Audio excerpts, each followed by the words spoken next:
बिहार में महागठबंधन के नेता तेजस्वी यादव एक बार फिर यात्रा पर निकल रहे हैं। तेजस्वी जी, इस बार की यात्रा का उद्देश्य क्या है? और देखिए, ये कार्यकर्ता संवाद है और जहां पार्टी के जो कैडर हैं, जो संगठन हैं, खास तौर पे उन संगठन के लोगों से, कार्यकर्ताओं से डायरेक्ट इंटरेक्ट करना, चाहे वो ब्लॉक लेवल के हों या जिला के हों या पंचायत लेवल के हों, सभी लोगों से हम चाहते हैं कि डायरेक्ट जो है उन लोगों से बात हो। और कोशिश यही है कि संगठन को और जो है धरातल पर मजबूत कैसे किया जाए।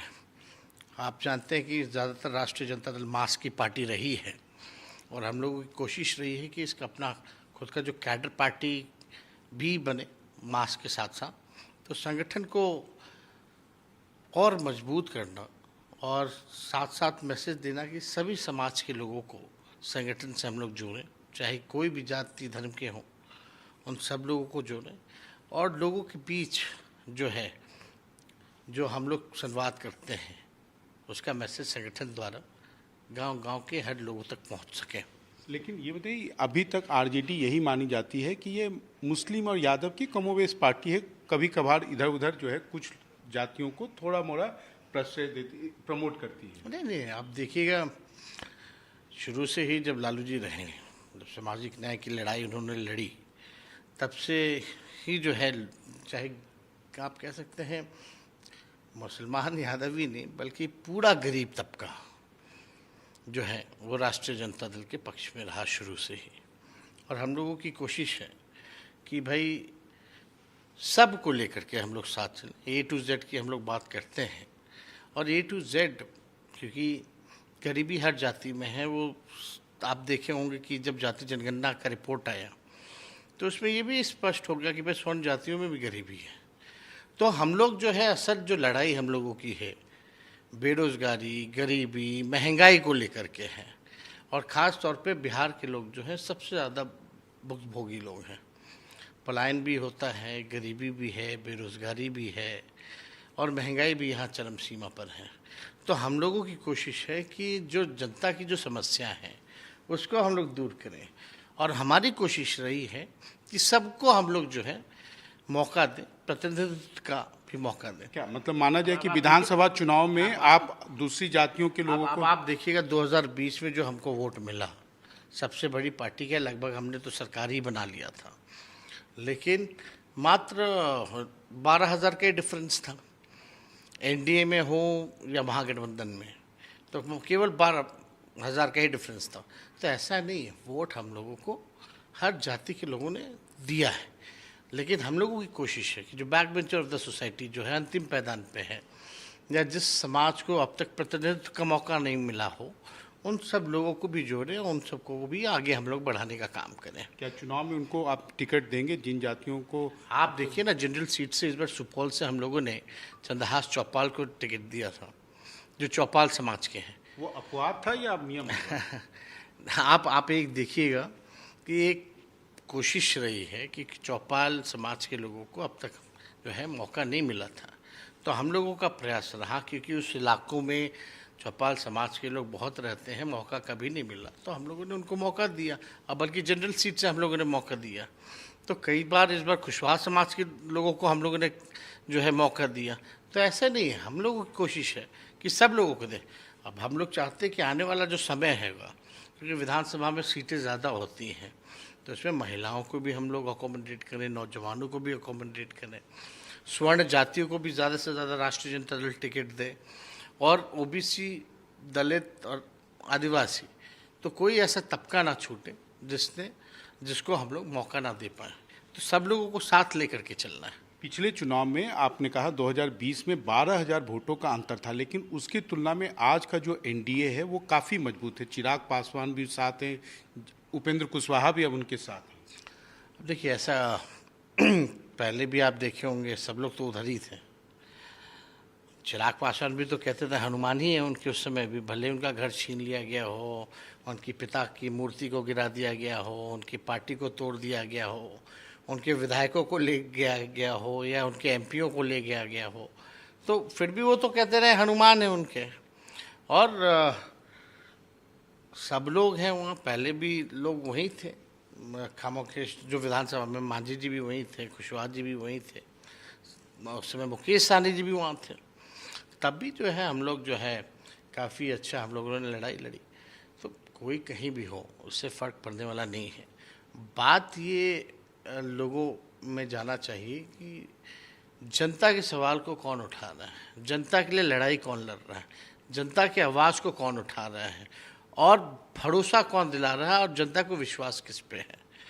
तो मुझे पूरा विश्वास है कि जिस प्रकार से हमने जो 17 महीने के जो काम किया, 10 लाख का हमने वादा किया था, मुख्यमंत्री तो नहीं बन पाए लेकिन 17 महीने उप मुख्यमंत्री रह कर के हमारी महागठबंधन की सरकार ने जो 5 लाख नौकरियां दी, 3 लाख प्रक्रियाधीन कराया, जाति आधारित गणना कराए, आरक्षण की सीमा को हम लोगों ने बढ़ाया, आईटी, स्पोर्ट्स, टूरिज्म पॉलिसी हम लोगों ने इंट्रोड्यूस कराया, लोगों के मानदेय को हम लोगों ने दुगुना कराया, चाहे तालीमी मरकज़ के हों, विकास मित्र हों, टोला सेवक हों, इनके जो हम लोगों का ख़ास तौर पे जो आप देखेंगे जो हम लोगों का जो प्रण था, जो वचन हम लोगों ने दिए थे 20 में करेंगे, वो केवल 17 महीने में हम लोगों ने काफ़ी कुछ किया है। लेकिन आपके जो चाचा जी हैं नीतीश कुमार, वो तो कहते हैं कि वो आप लोगों के साथ जाना उनकी भूल थी।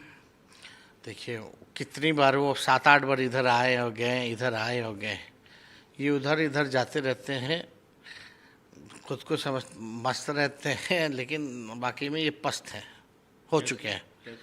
आप देखिएगा कोई क्रेडिबिलिटी नहीं रहेगी ना, कोई इकबाल नहीं रह गया, एक अधिकारी मुख्यमंत्री की नहीं सुनता, कोई स्टेबल गवर्नमेंट नहीं है बिहार में। आप बता दीजिए ना 11-12 के बाद से कौन सा स्टेबल गवर्नमेंट आपने देखा हो? क्या फ़ायदा है इस सरकार का? 1.5 साल उधर, 1.5 साल इधर, 1.5 साल उधर, फिर 1.5 साल इधर। आप किस एजेंडे पे चल रहे हैं, क्या करना चाह रहे हैं? तो पूरी तरीके से जो क्रेडिबिलिटी है मुख्यमंत्री की, जो इकबाल है, कानून व्यवस्था भी लचर हो चुका है, अपराधियों से मिलना, उनके यहाँ जाना, अब यही काम रह गया मुख्यमंत्री जी का।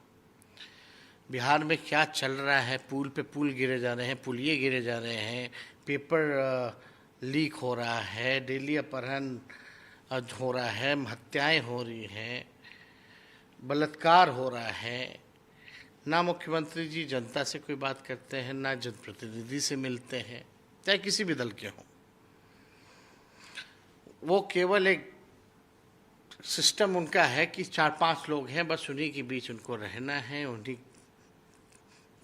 की बातों को सुनना है, वैसे ही अपना। आपने कहा कि अब उनसे मिलने की कोई बात नहीं। आप देखिए कई बार कितनी बड़ी योजनाएं, अभी जैसे एज एन एग्जांपल राजगीर में जो हुआ, जो राजगीर में आपका स्पोर्ट्स वो बना कॉम्प्लेक्स जो बना, या रोड बनते हैं, पुलिया बनता है, या हज़ारों हज़ार करोड़ के प्रोजेक्ट्स होते हैं, कहीं भी आपने देखा मुख्यमंत्री को भाषण देते हुए? उन लोगों ने तो मुख्यमंत्री का भाषण छुड़वा दिया।